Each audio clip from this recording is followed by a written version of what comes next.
Welcome back. And here I have my little Chip, my little man, as I was told I had to get him up on the show. Chip, what do you think of the Bears? Doing quite well, aren't they? 9-3, folks. 9-3.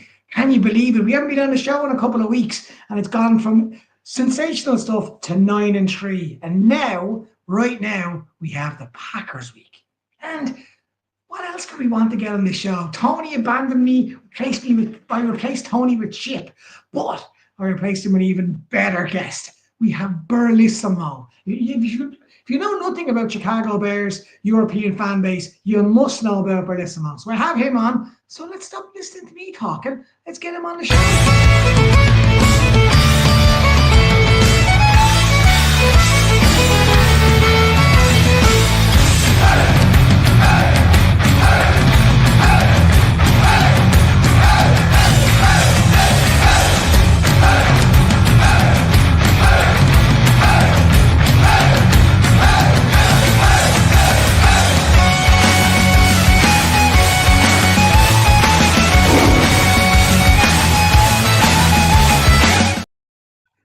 Welcome back to the Bear Down Abroad podcast with me, and I have little Chip over here, but more importantly, I have Bearlissimo with me. Bearlissimo, welcome to the show, my man. Thanks for having me on. It's been way too long. You've been inviting me for a while. I'm sorry I haven't been on yet, but I'm here now. I've even got a beard as well to fit in with the little icon you had at the start. So I've grown that for you. So there you go. Love it, man. Love it. So let's get straight into this. Get moving on it. Before we get talking about everything, let's have a little look back at the game that's just gone past. And what was your overall take of what can only be described as an ass whooping we gave to the SuperBowl Champions in their home? First of all, did you see this coming? I didn't necessarily see the defense performance coming against the Eagles, although the Eagles have not been anything sort of stellar production-wise. But the Packers defense that we're so much worried about this week, the Eagles did better against them than they did against the Bears. So it's a little bit weird. The Eagles are a very good team, clearly. You don't win a Super Bowl last year and have most of the same returning parts this year, save some injuries.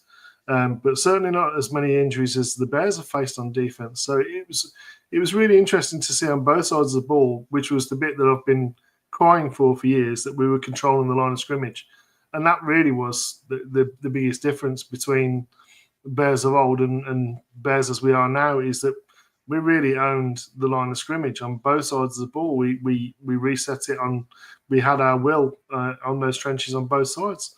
So really encouraging to see. And yeah, it was just. Did I see that particular performance coming? No, but I think even then, even the game against the Eagles, as good as it was, we probably left 14 points, 21 points, maybe even on the board that we could have had. So it was.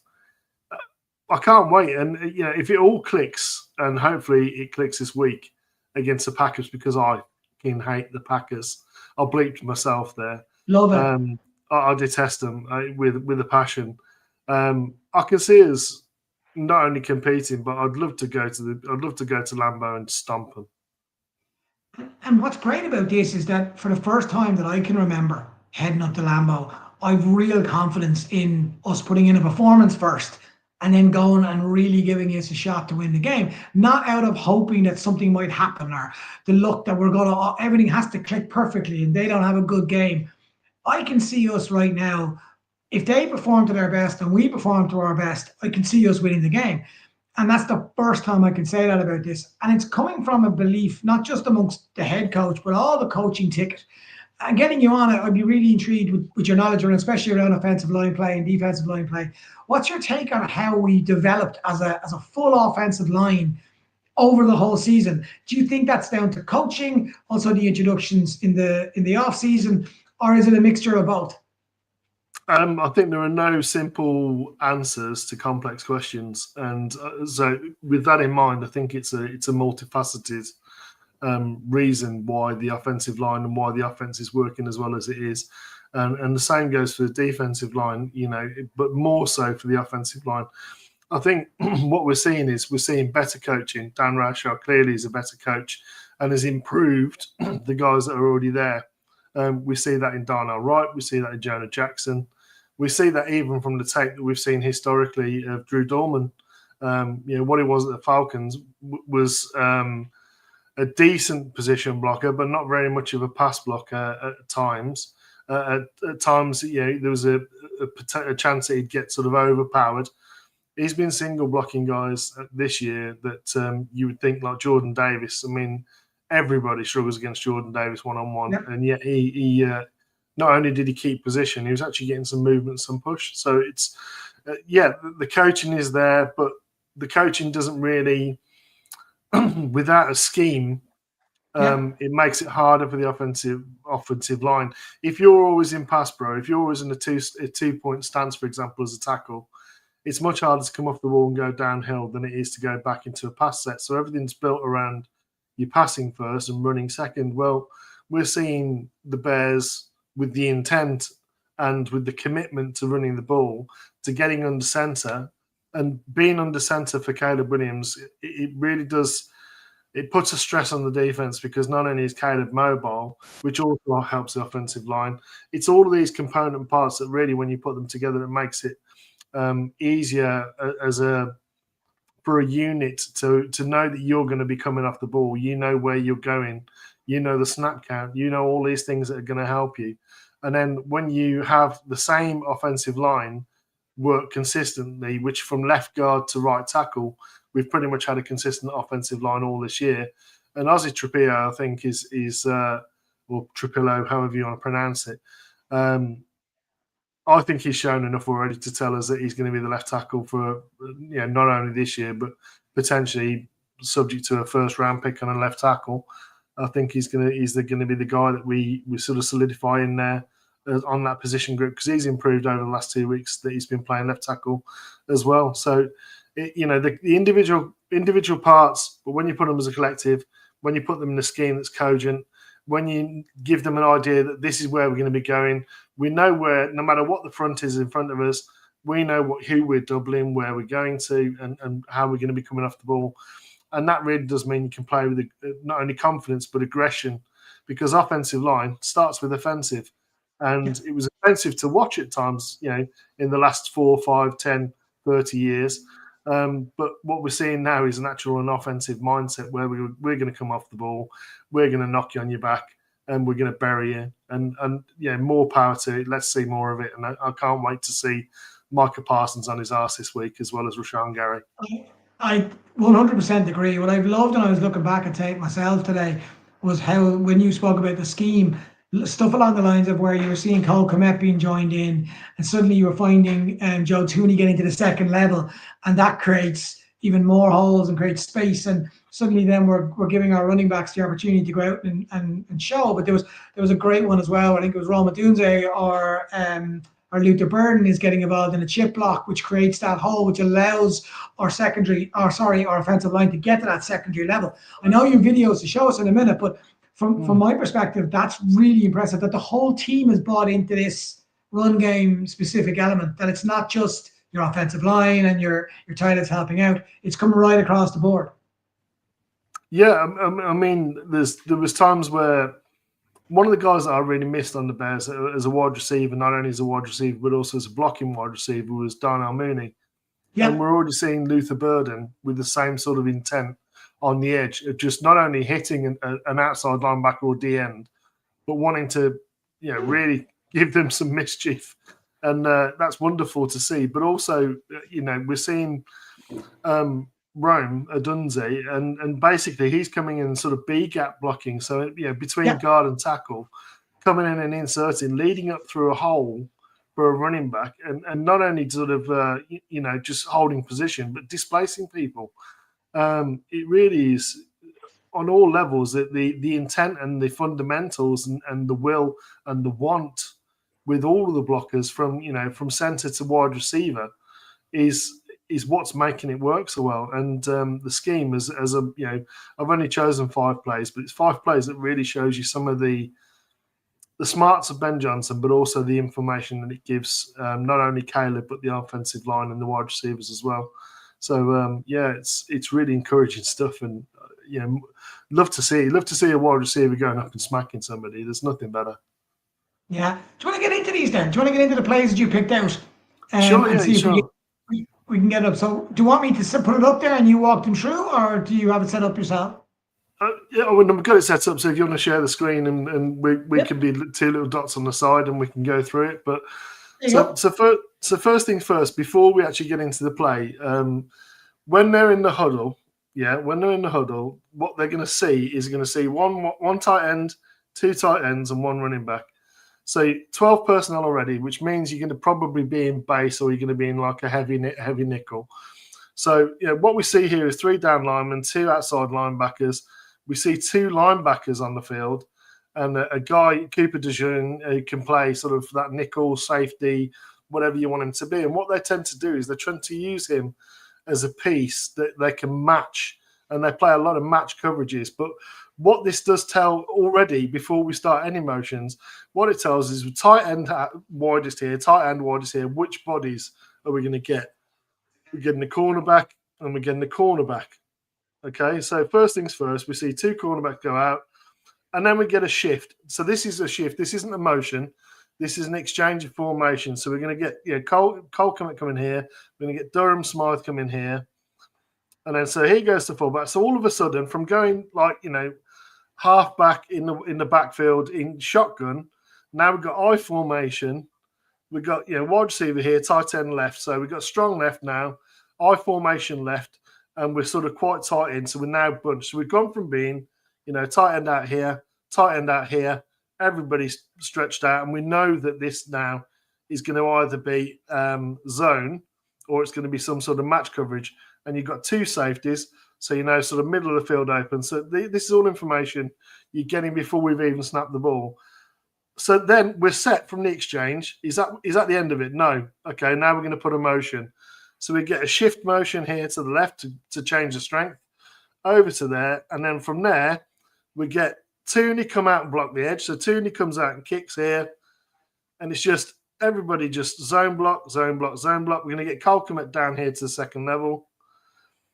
We get Zacchaeus go there. We're getting Cole run it off there. And we've got somebody just waiting there. Okay, so what's he doing? Burden goes out there. You can already see this is so for an easy throw, you've already got that. But don't forget, this was the formation that we saw Cole Kmet later on in the game. Don't know if you remember the same formation that we exchanged to, where these safeties were down here because we've been running on them all day, and it was Cole Kmet that came open on that. So it's the same naked boot motion.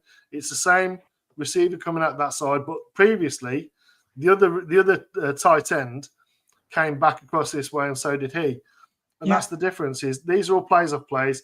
That's a nice easy completion. We can already see, this is what you call a level threat. So you got that, and you got just this. going to say that. Yeah. So you've got your levels concept with a flood. When we say flood, we're going to one half of the field. So this is one play early on in the game that is giving you a shit ton of information. Okay, so when you see it up front, basically you're looking at 3 defensive tackles in terms of size. Okay, but and then obviously the guy that they're traded for here, Jalen Phillips. So there's that motion, and then look at the blocking up front. It's just man on man, man on man. Okay, it doesn't really have much to do. This is all man on man. 1, 2, 3, blocks up easy. Okay, we have nothing to do. Cut block by Tooney. Keeps his man on that side of the field. You can see the linebackers ain't got a clue where they're going. They're like, oh shit, we're going left, we're going right. No, too late. We've already gone.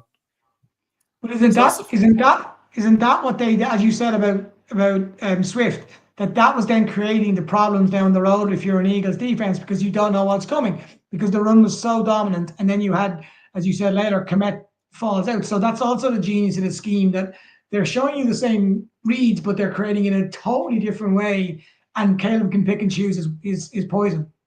Exactly, and what I was saying with the shifts and the motions is all of that information gives you information as a play caller later in the game, that when you see how they adjust, so the second half adjustments. So in the first half, you're calling plays that are going to alter the way that you're going to play it in the second half. And this is before we were just literally running the ball all over them. So again, coming out of the formation, okay. So what have we got? So this time we've got one tight end, one back. Okay, so 3 receivers, you'd think.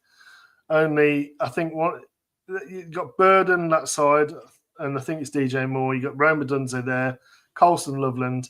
So Colston Loveland then shifts in. So now you've got like a bunch and a bunch that side. Shotgun, okay, fine, shotgun. You're looking at the numbers in the box. Now we've got 2 down linemen because it's 11 personnel.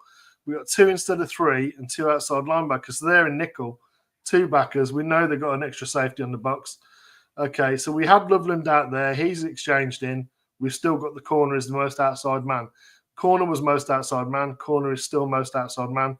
Outside leverage tells you it's zone. Outside leverage tells you it's zone. In fact, 1 up and 1 off, this tells you it's matched. So for example, whoever's the in-breaking route, he takes. Whoever's the out-breaking route, he takes. And this is all dictating the coverage to Caleb before he's even snapped the ball. So now we get a tight end come to this side. We change because we've got an audible here by Caleb, and like a kill call, based upon what he's seeing up front, too high. And we've got like a cover 6. So it looks like cover 2 this side, cover 4 this side. So deep, and a cover 2.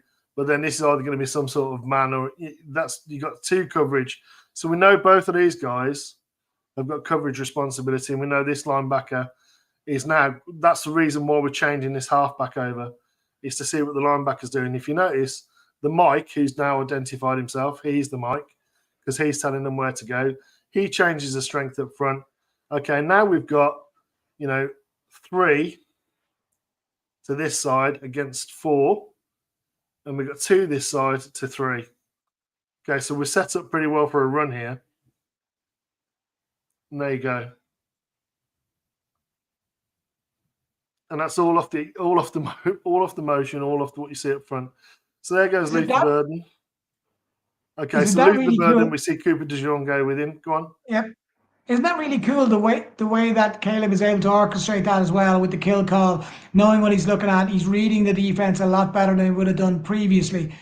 And that also shows in the clip you've just shown there as well, his understanding of what he's looking at. Yeah, and not only that, but he's adjusting to it, and he's adjusting correctly. So I don't know if you saw there, but you had Caleb doing a call, and you had Roma Dunze just repeating it. You see? Yep. So then the strength changes. You see linebackers are talking to each other. Defensive line are going to change. Okay. And then based upon that, here's what I'm talking about in terms of your numbers. Okay. So you got,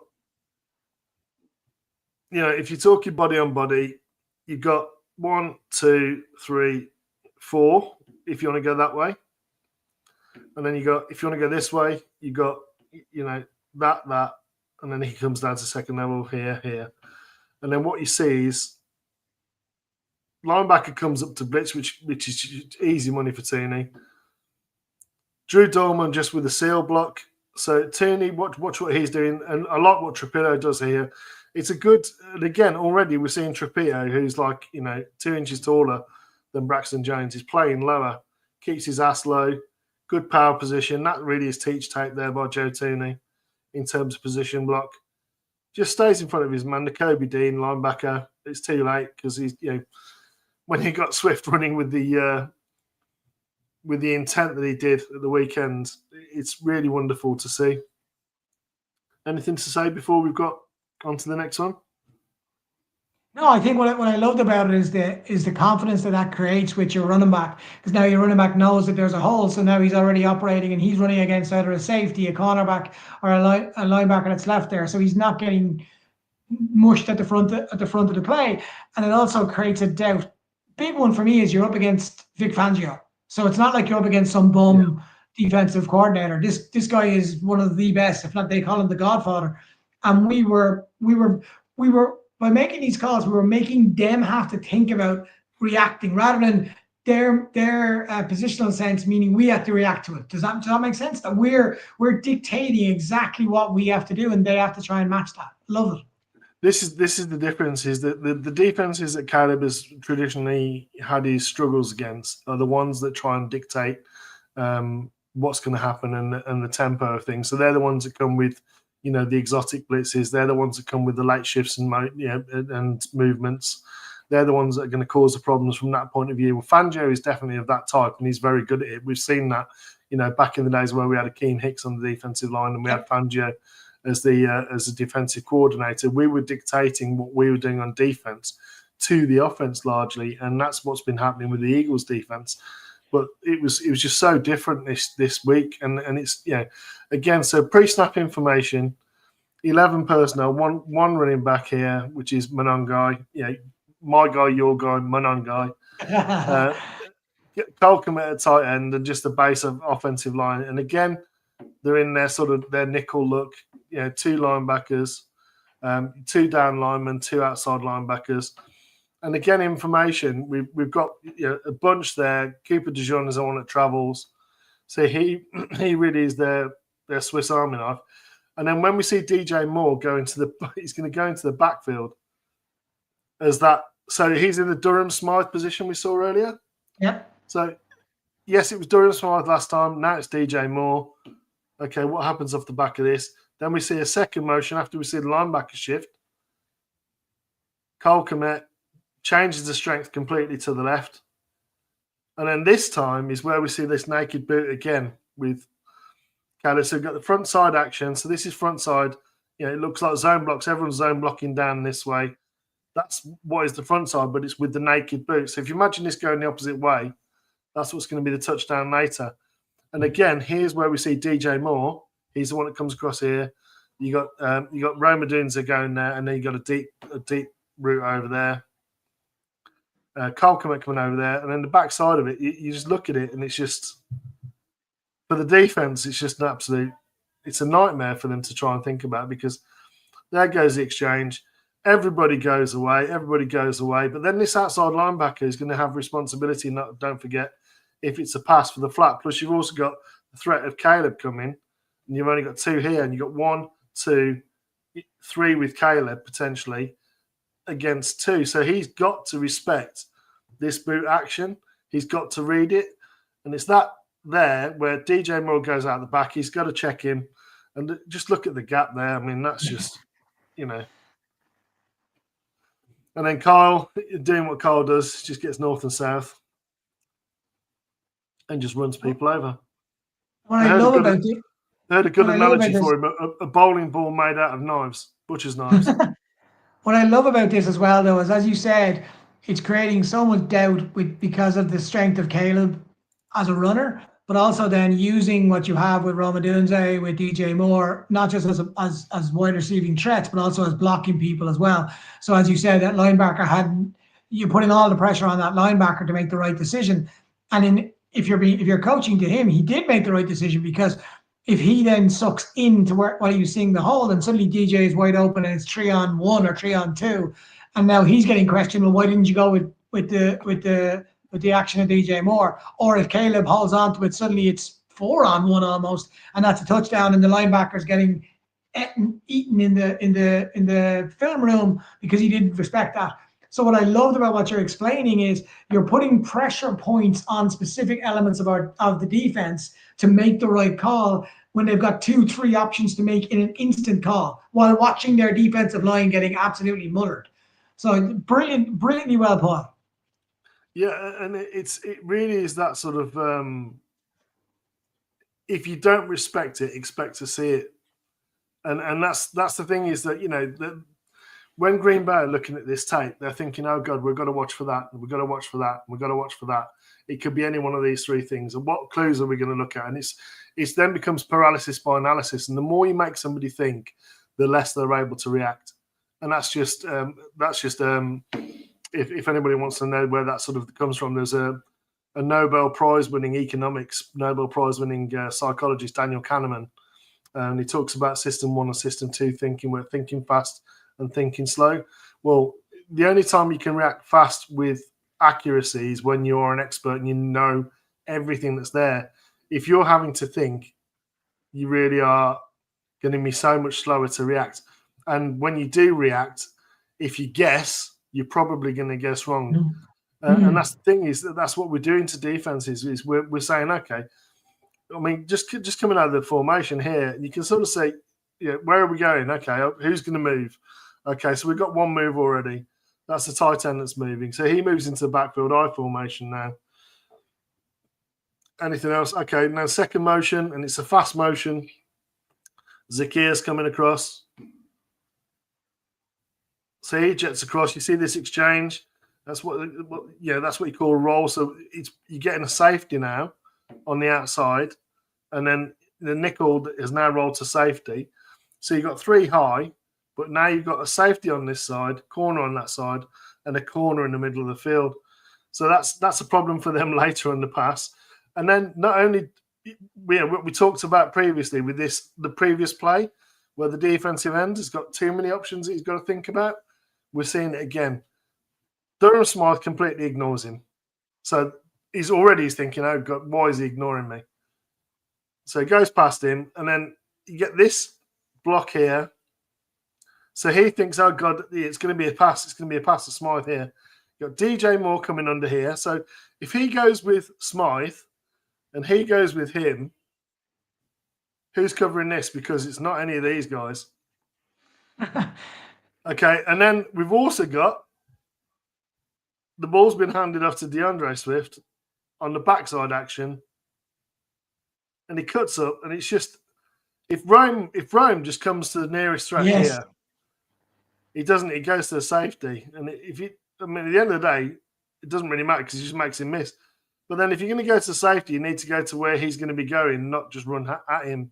So it's just a poor angle there by Rome. But I'm not going to criticise him too much because that's a pretty good result from a pretty good play. But so again, sorry, go on. No. On that, you've got 4 options there. So you got Smythe, you got the run option, you've got DJ off the side, you've Zacchaeus taking. But look at the confusion that is being created by all this. It's a dominant offense and I've been hearing people say it's the offensive line, but as you just explained, it's much more than that. It's involving every single member on that team knowing exactly what level they're meant to be at, knowing exactly their job. And as you pointed out, if Rome steps 2 to the right, he's probably creating an even bigger hole for DeAndre Swift. But when DeAndre Swift gets the ball, the defensive end is still worried about the pass. So he's almost got his back completely to the play because he's so freaked out based on what he'd seen 2 plays before that. So let's just count the things that we've already seen the Bears offense do just to this point of the game. We've already seen Luther Burden. It's Zacchaeus this time. We've already seen Luther Burden take a handoff there and then everybody block this side and go around the outside. We've already seen DJ Moore do a sweep the other side. So option number 1, that jet motion, if he snaps the ball here and hands it off to Zacchaeus, it's a sweep. We block down. He follows it, etc. So that's a sweep potentially. They're covering that. So we come off the line. Look at the doubles here and the action and movement we get here. Jonah Jackson, and he's down to the second level, and he gets a 2-for-1 here on the linebackers. And so now we've got to worry about. Okay, so why is Smythe completely ignored him? Why is Rome coming here? Okay, this could be a boot action. Watch Caleb sell it, hand in, and then he gets his hands to a throw-in position. So Cooper DeJean's looking at this, he's thinking, oh God, where's he going? Why is he gone? Why is he gone? And then just it really is, it's scary stuff because if Caleb keeps it, he could throw here, he could shovel pass, he could go down here. It's just so many options just off one play and one formation. And the defense has to respect all of that now when they see it.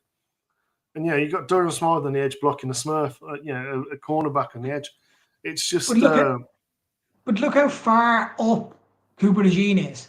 Cooper DeJean's a sensational player, very, very good player. But look how far up he is when if you watch when DeAndre Swift gets the ball, they're level. But because of Caleb and because of what he's been seeing, Cooper DeJean now finds himself 10 yards ahead of the ball. And he is now not just out of the game, he is completely irrelevant. And it's fascinating to watch. So Cooper DeJean still thinks Caleb has the ball. If you keep rolling, you'll see now. So now Swift has the ball. Cooper DeJean should Yeah, he's already looked at DJ Moore. He's already looked at Dorian Smythe. He's like, oh god, okay, I'll go for the quarterback. I'll go for the quarter. Oh shit! Exactly. He's now 10 yards away from the ball. So when DeAndre makes a miss, he's still 5, 10 yards away from it. They're probably their best defensive player on reading stuff, and he hasn't a clue. Yeah, well, he's got too many things he's got to look for. I mean, so you can already see first read. He's looking at Durham Smythe. Okay, what's Durham Smythe doing? He's completely left me. Okay, well, okay, it's going to be boot action. I've got to now chase because I'm the edge man. I'm the contain man. I'm the contain man. That's the thing. I'm the contain man. I've got to contain Kate. Oh god. Oh, so it's not DJ Moore. Oh shit. It's actually here. And it's just like, you know, it really is fantastic to see. I mean, I'm not just psyched by what we're seeing. That's the last play by us. I'm just going to take I'm going to take it off the screen now.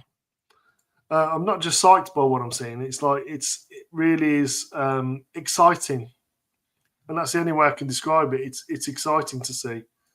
Can I ask you a question? So, I love it. Can I ask you a question on that? Is there a lot of plays that you'd have seen earlier in the year that were leading up to stuff like this? So the reason I say that is we saw a lot of DJ Moore in the backfield, and he was becoming a running back, and fans were asking, why are we using him as a running back? Is there a lot of that as well, where suddenly people are going, okay, if DJ Moore is in the backfield, that must mean he's gonna be the run option, and suddenly it's playing into little games that I feel that Ben Johnson is almost using previous plays that we've done to allow him to basically then make that maneuver and those changes, because he knows they're being analyzed. So by being analyzed, he needs to be another step ahead of that analysis, and he's creating those extra plays. Yeah, if you think of him as some Machiavellian author, where he's introducing characters for people to look at and to think about, and like, okay, what's the plot going to be? And then he's doing it just as a decoy to something later that will then come back to be the villain, that then is going to be a distraction again. It's just literally, it's, am I allowed to swear? Walk away. He's mind fucking the defense, is what he's doing. So he showed things early on that was sort of much more basic, and we didn't see as much under center at the start of the year. And the offensive line was sort of not there at the start of the year. Johnny Jackson had a lot of improvement to make. He's been fantastic, by the way. Since sort of week 4, he's been our most improved offensive lineman. But what he's been showing, when I say Ben Johnson's been showing in that time, is introducing things to then change. It's like the formations that we move from and to, the shifts that we're doing, all of that's information for the quarterback. And at some point, it is going to click between him and the wide receivers and, you know, Caleb reading. We're already seeing more anticipation throws than we've seen previously. Yes, the completion percentages were down, but people don't seem to realise that in the first and third quarters, we were going against the wind in the stadium. So the passing wasn't going to be as good. It wasn't as good for Jalen Hurts, you know, and he plays there all the time. So it's one of those things that if we can run on the Packers this week the way that we have been running, it really is going to be difficult for that defense to be aggressive. And when they're not aggressive, they're not as good. It's as simple as that. They're a defense that sort of plays on pressure. If they can get pressure early, if they can get into third and long, our average third down distance to go last week was 3, 3rd and 3. That was our average distance. It's such a difference. Yeah, it does create those spaces, and people are giving credit rightly to Monunga and Swift. And what I love about those two is a little bit like Gibbs and Montgomery in Detroit. It allows you to get them off the field for a play or two, get them off the field for a series or two, and therefore they're running at full. They're not getting tired, and they're running when there's gaps being created, and then it also creates a feeling of trust and belief in both of them and what they're looking at. You mentioned in the clip about how DeAndre Swift was running at full pelt. Well, he knows what's there. He sees what's coming because he's also in a position that he can see what holes are there. And it's a confidence factor. I was putting this turnaround the whole time. Sport is like anything. If you create that confidence and create that belief that you can see what's coming, then you're going to be a better player.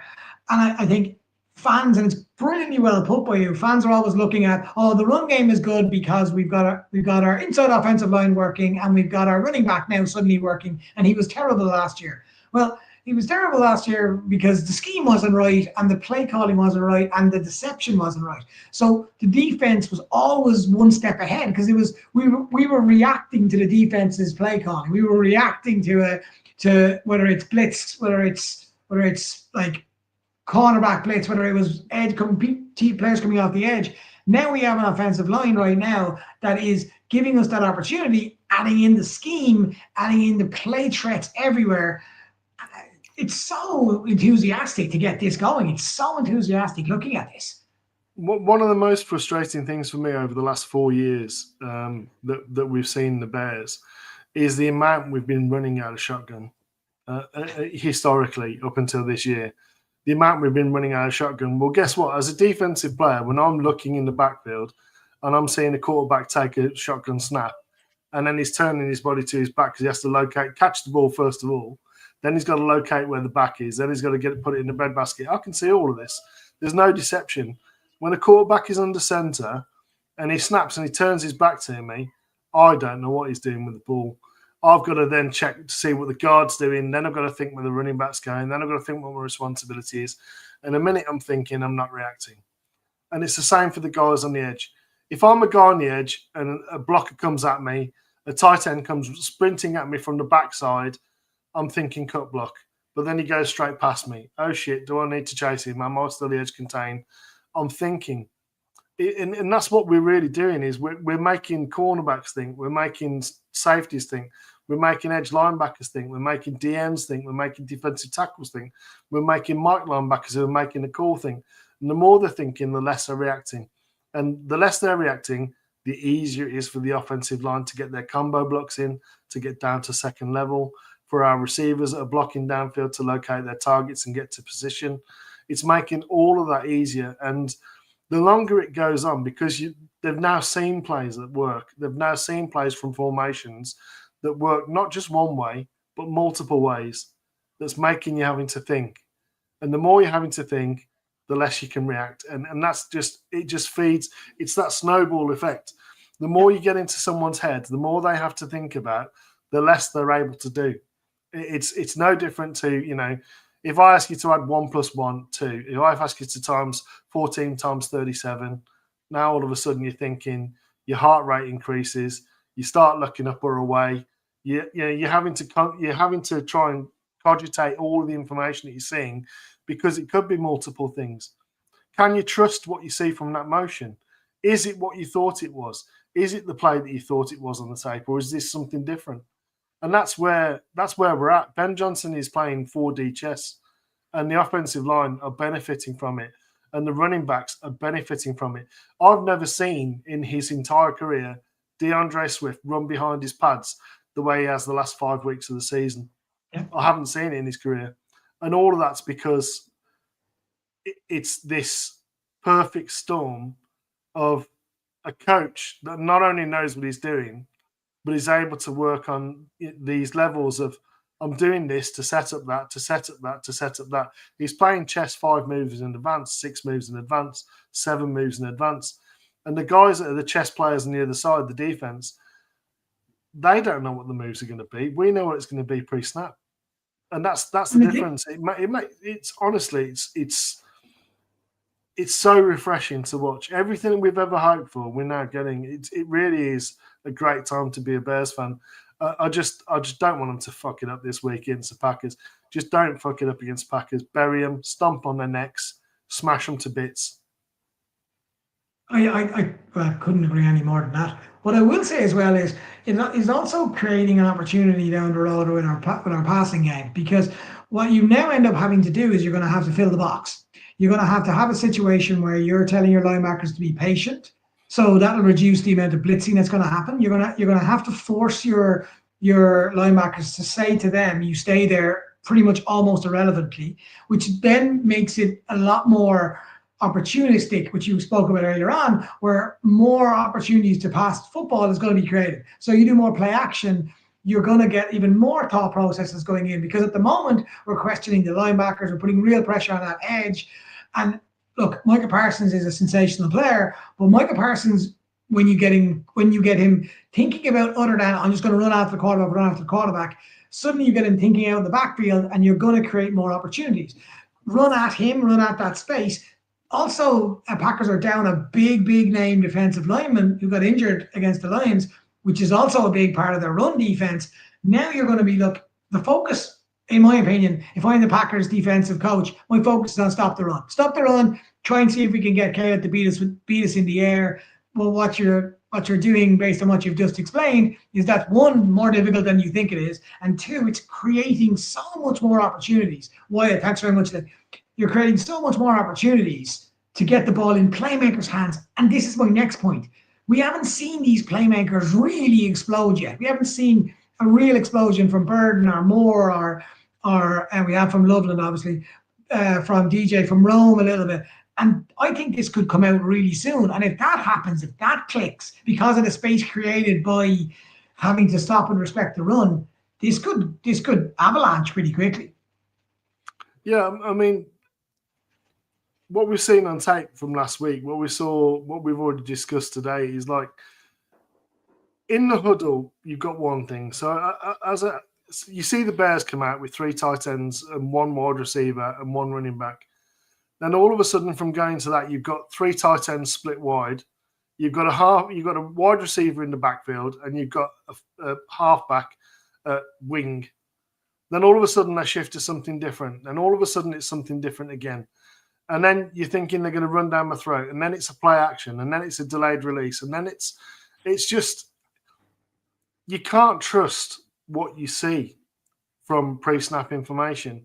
It's that which gives me confidence and me thoughts that, that we're going to go to Lambeau and we're going to dictate, providing we can, our defense really is going to be the key to this game, whether we win.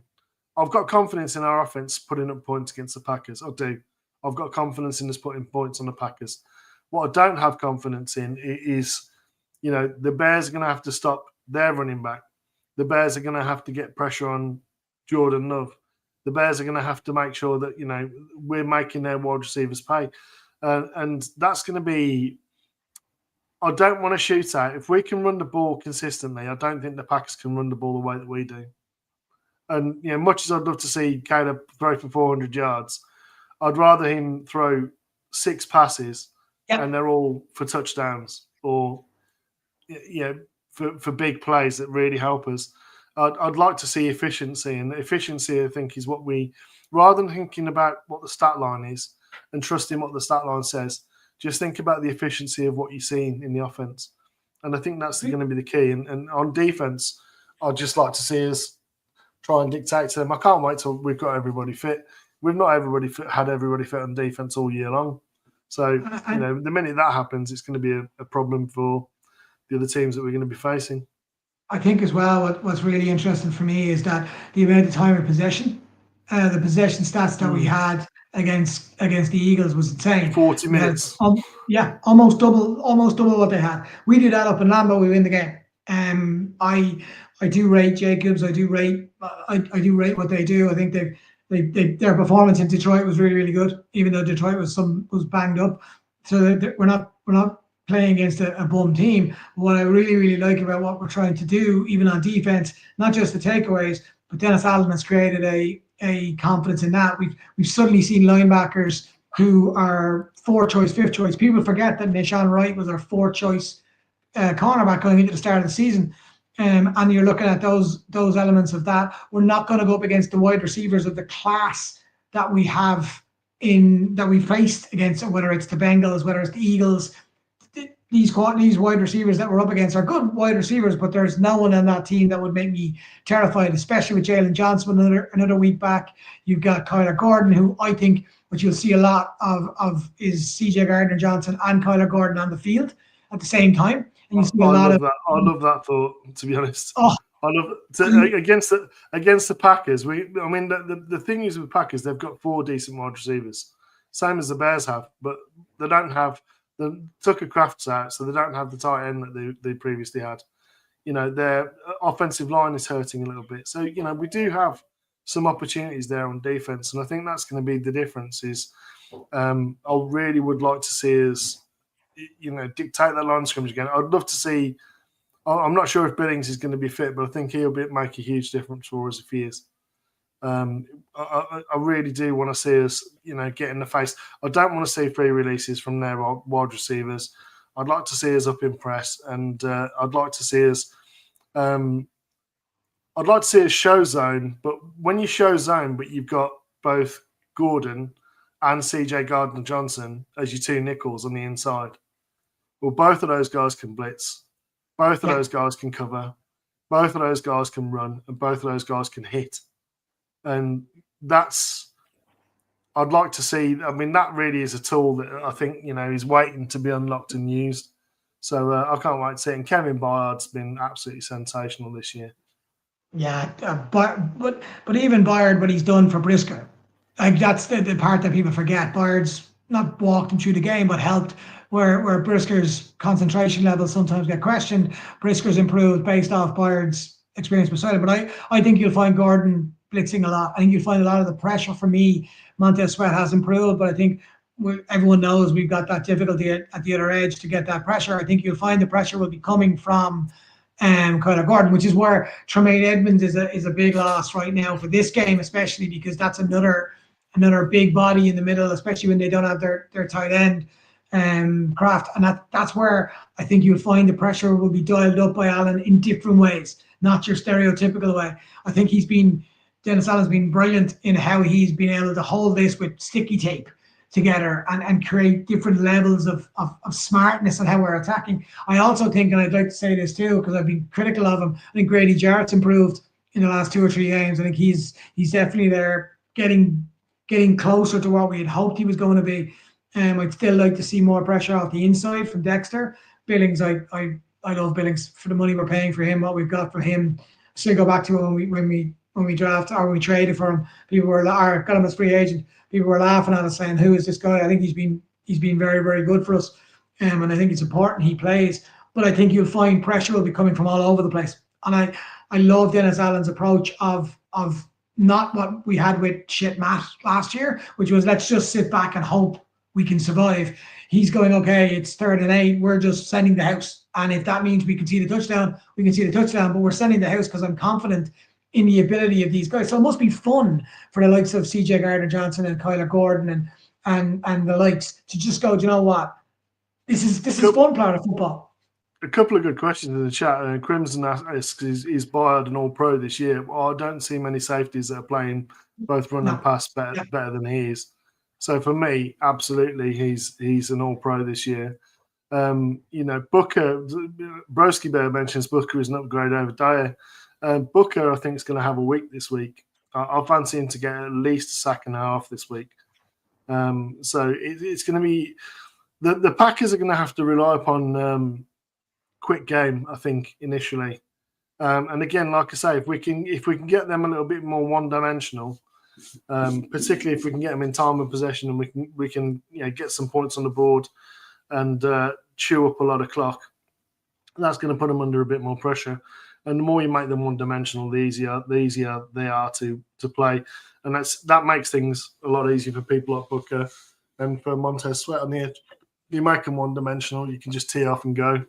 And I think when you add in CJ Gardner-Johnson off the edge, when you add in Spider-Man off the edge, Kyler Gordon off the edge, it really does. That's going to be a thing. I think Jordan Love is going to get absolutely clattered by one of those two. I think it's going to be Gardner Johnson, and I think he's going to have something to say to him when he's doing it as well. Because it's amazing. It's amazing. He's one of those guys. You hate to play against him, but you love him on your team. Just about to say that he's been a revelation for me since we've got him in. He really has. Whether he's still in Chicago next year, because the likes of him and Nashawn Wright will get paid. But I always argue back to that, where they may want to stick around because they can see what's coming with this. and they want to be in. I know Gardner Johnson won a Super Bowl with the Eagles last year, but it wasn't really his team. And I think he very much might want to be involved in something that looks pretty special at the moment. I think people always forget that. Yes, the guys want money. Of course they do. Money is the number one. And when you're in a team that's mediocre or okay, you got to look after your family. I fully get that. And Deshaun Wright's a perfect example. We probably won't be able to afford to keep him based off what he could potentially get and what a season's going to be. But a lot of these guys also want to have the distinction of being part of something bigger and part of something insane. I'd rather extend Deshaun Wright over Tyreek Stevenson. I'm going to put it out there. That was going to be my next question, not about Deshaun Wright, but my next question was going to be about who would be, if everyone's fit, your top cornerbacks. On the outside, it'd be Deshaun Wright and Jalen Johnson, and Kyler Gordon and slot and CJ Gardner-Johnson as your nickel backer, nickel safety rotation piece. What is it other than the physical size and smartness that Deshaun Wright's been done? What is it about Deshaun Wright that excites you? His press and cover is actually really good. He's got fantastic length. He's got good speed as well, and his length is ridiculous. His ball skills are ridiculous. Is he getting beaten at times? Yes, he's getting beaten at times. Every cornerback gets beaten at times. But what he is doing is he's getting into the hip. When he's on press and cover, he's staying in the hip. His feet are really good. He's got good hip turn. So he's able to stay in phase with his wide receivers when he's in press man. He's been improving a lot in zone. And that's the next step for him in terms of development is a bit more strength in sort of contact downfield. So playing the ball through the air, a bit more sort of weight room strength. And he'll be a really good corner. He's already a good corner in my book. But when you've got a cornerback who's consistently making plays on the ball, whether he gets an interception, whether he gets a knockdown, or he just stays in phase and breaks up a play, or even makes the play more difficult, all of that is stuff that you would take over someone who's guessing a lot of the time and trying to smash people's heads off, which is Tyreek Stevenson. He's a little bit unreliable for me. And the one thing you can't have in secondary is unreliability. You've got to know what you're getting at, guys. Yeah, and then it looks like, based on what we've seen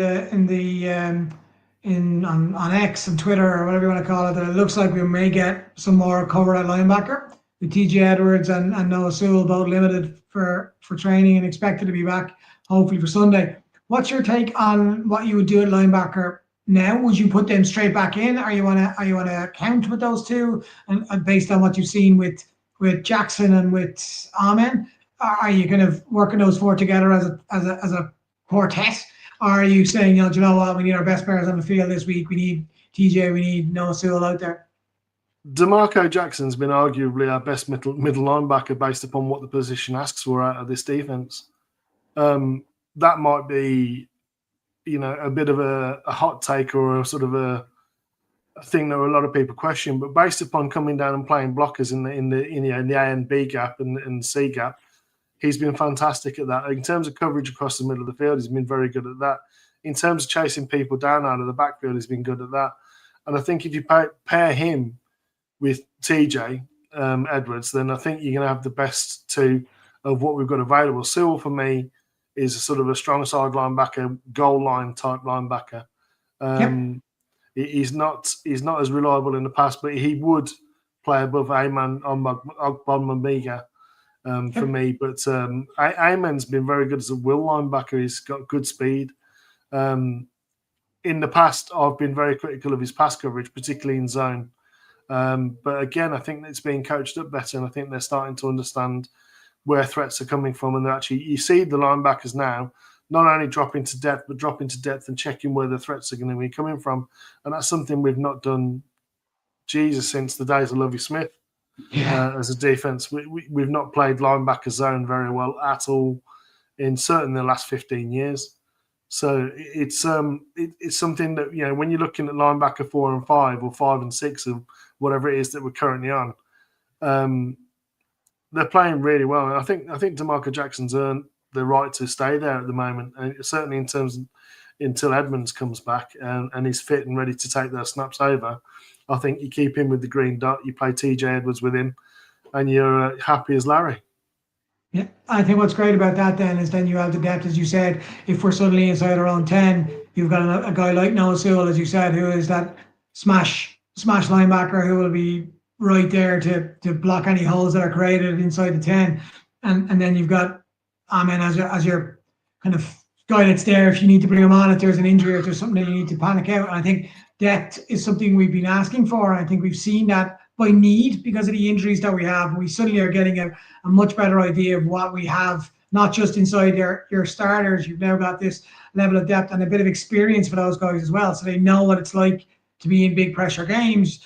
I must admit, when I saw Sewell out, Edwards out, Edmonds out ahead of the last 2 games, my worry was we were going to get absolutely gashed defensively, and that hasn't happened. So it's something as it. Look, we're coming towards the end. Ahead of the game, right? What's your take on where you think your head and your heart is going to put you? My head says that we're going to compete and we're going to do well, but my heart is actually that battered and bruised by the Bears and Packers. It's like it's that fear that you get, sort of like we're going to Bears it up. I've got to get rid of that because I mean, what I'm seeing in terms of the coaching, what I'm seeing in terms of the execution from both offense and defense of late, it's been very, very encouraging. And I think the first quarter can maybe answer some of those questions for us all. If we come off the ball and we're knocking them on their backs and we're really dictating play to them, well then, maybe I might start to settle down. The one thing I am filled with confidence in is the best Caleb Williams that we see historically is second quarter and fourth quarter Caleb. So even if it's a close game, if we've got the hands on the ball last, I think we're still going to be looking at winning. I think it's going to be if the defense plays well enough and we can keep them under 20, I think it'll be a win. That's not a bad shout, actually, Brewhall, but for me, I think it'll be a one-score game. Whether it's 1 score to the Packers and my heart's broken, or I'm personally hoping that we beat them 50 burger to like 50-17 or something like that. That would be absolutely amazing. But my head says, probably mid to high 20s on offense, and if we can keep them under 24, I think we win the game. Yeah, you've got me full of optimism after watching the highlights and watching the tape you put through, and the confidence I have in this team. That, as you said, if it's 1-score game, we have the ball with 2 minutes to go. It goes back to the game a couple of weeks ago when you almost wanted the Vikings to score because I wanted to give us enough time to go because that's how confident I was. We were going to find a way to win, which we did. And I think that's going to be the same this weekend. I've never approached a Lambeau game with as much belief in players, coaches, and no fear. I've no fear going up there. I not to say the Packers aren't a good team. I think they are. I think that they are a very good side, and they showed it in Detroit. But also, I think, as you said, we can get at them. We can really get at them, and I think we can get at them both offensively and defensively. And I think there's an arrogance in that fan base, in that stadium. I think there's an arrogance on their sideline. That if it's not going the way they want it to go, I think you might find that. We always say it, referees are going to be interesting because they're going to make interesting calls in Lambeau. They always do. But I think as long as we can stay on the right side of that, I think we can right side of the penalties, I think we can stay the right side of those big moments. I think we win. I actually do think we win this weekend. And if we do, my God, the fan base is going to go mental. Because then it's somebody's due to bloody the nose of the Green Bay Packers and bloody the mouth. And I think it's going to be our offensive line and defensive line this week. And, Packer fans, if any of you are watching, I don't care. Maybe go back to kissing your cousin or breathing through your forehead blowhole or swimming with your webbed hands. But the message I'd really like to say to you is that if you think we're unbearable now, wait until Monday if we beat you. When we beat you. I have bookmarked at least 50. At least 50. I'm going to be unbearable. It's going to be. I might even take a day off work. That's how much I'm thinking that I could really, really go to town on this because I really, really do. Bearlissimo, it's been absolutely amazing having you on. We wanted to get you on, so I really, really do appreciate your time. I'm not going to say where people should follow you because if you're a Bears fan and you're watching anything, this is Mr. Bears in Europe. You've been Mr. Bears in Europe for the last 15 years, 20 years. So I really, really do appreciate you. And we must get you back on again. I'd love to get you when your schedule is free, get you back on and go through little things. Hopefully it's when we're in a playoff game and we're heading towards even bigger games. We won the NFC and everything is rosy in the garden and we're looking forward to it. So thank you so much for your time, man. I really, really do appreciate you. No, you're welcome. I'd love to be back. One thing I would like to leave chat with is I see a lot of regulars. I see in lots of other podcasts here. 74 subscribers currently for Bear Down Abroad podcast. You need to be changing that, guys. I see all the usual suspects in chat that I see in a lot of other places. Let's get these boys up into the hundreds and thousands of followers because they do deserve it. They put out great content every single week. And it's a pleasure to be on with you and to chat with you and to share a bit of tape and what I see from the tape, and hopefully get other people thinking about ball and like you do, keeping that conversation going to show the passion that we have over here in Europe for the Bears is just as strong as it is in Illinois. We really do love the team. And if you love the team and you love great content, make sure you subscribe, notifications on to Bear Down Abroad podcast because they're great guys. Man, I massively appreciate you. I really appreciate that as well, that comment. And look, as I said to everyone, follow us online, follow us on the chat. Make sure you get on to Bearlissimo if you're not doing that already. But yeah, really do appreciate you, man. Thank you so much. Stay safe. Bear down. Bear down, brother. That was cool. If you didn't learn stuff from that, then I don't know what you're doing with yourself. Really, really amazing content, amazing knowledge. Really got me confident heading into the game this weekend. And as it always does. And as he said, make sure you follow the show. Make sure you like it. Make sure you tell people about us as well. We're here every single Wednesday. Usually I'm here with my Scottish co-host, but I had a little chip flying around for me as well. So really, really do appreciate it. Enjoy the game this weekend. Next weekend, we're going to be talking about a 10-3 victory. I'm so buzzed. I want the game to be tomorrow. But anyway, go and enjoy yourself. Don't forget, always, bear down, lads.